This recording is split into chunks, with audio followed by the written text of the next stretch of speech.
হ্যাঁ, নার্সারি প্রকৃতির মূল উৎপত্তি।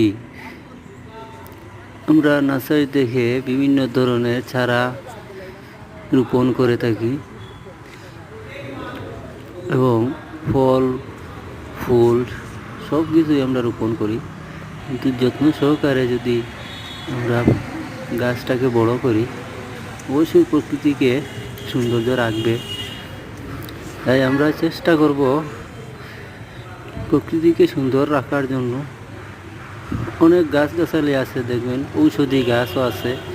এই ঔষধি গাছটা লাগাইলে অনেক উপকারে আসবে। যে বা যারা জানেন এই ঔষধের গুণাবলী, যারা জানেন এরা কিন্তু গাছটা লাগাই থাকে। আর যারা ফুল ভালোবাসেন তারা কিন্তু অবশ্যই কিন্তু তারা ফুলগুলা গাছ লাগিয়ে থাকেন।